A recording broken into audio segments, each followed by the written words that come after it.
ایک تاجر تھا، وہ اونٹوں کی تجارت کرتا تھا۔ ایک بار وہ اونٹ بیچ کر جب گھر واپس پہنچا تو اس نے دیکھا کہ اس کے پیسوں کی تھیلی کہیں راستے میں گر گئی ہے۔ یہ معلوم ہوتے ہی اسے بہت دکھ ہوا۔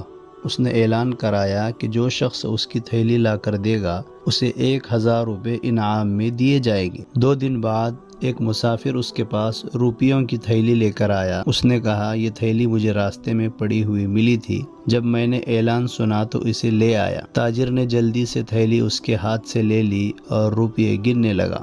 روپیے پا کر وہ بہت خوش ہوا اور مسافر کا شکریہ ادا کیا۔ مسافر بیٹھا رہا، آخر اس نے پوچھا، میں جاؤں؟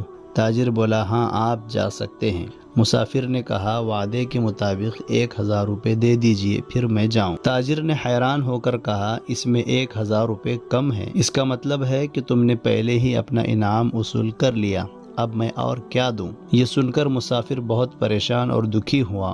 اس نے کہا، میں نے کچھ بھی نہیں لیا ہے، اب تم انعام دینے سے انکار کر رہے ہو۔ اس طرح دونوں میں جھگڑا بڑھ گیا۔ لوگ دونوں کو پکڑ کر قاضی کے پاس لے گئے۔ قاضی نے پوری بات سنی اور تاجر سے کہا، وہ تھیلی پیش کی جائے۔ جب تھیلی لائی گئی تو قاضی نے اسے دیکھا اور تاجر سے پوچھا، اس میں تمہارے کتنے روپے تھے؟ تاجر بولا، جناب میری تھیلی میں 20,000 روپے تھے، مگر اب صرف 19,000 روپے ہیں۔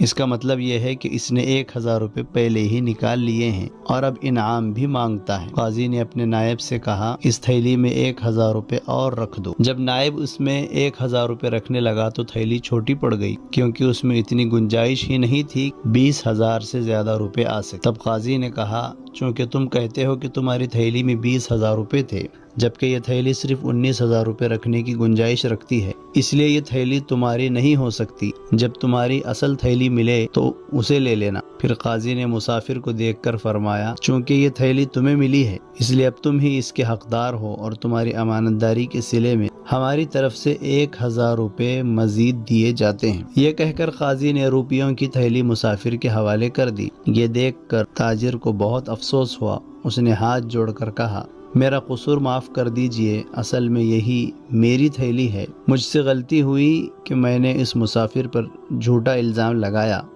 مجھے میری تھیلی واپس دے دیجئے، میں 1000 روپے انعام دینے کے لیے تیار ہوں۔ یہ سن کر قاضی کو بہت غصہ آیا۔ اس نے اپنے نوکروں کو حکم دیا، اس تاجر کو 100 کوڑے مارے جائیں، کیونکہ اس نے جھوٹ بولا اور ایک بے گناہ پر الزام لگایا اور لالچ کیا۔ آخرکار لالچی تاجر کو کوڑے بھی کھانے پڑے، روپیے بھی گنوانے پڑے اور وہ سخت شرمندہ ہو کر روتا ہوا اپنے گھر واپس گیا۔ اسی لیے بزرگوں نے کہا ہے، لالچ بری بلا ہے۔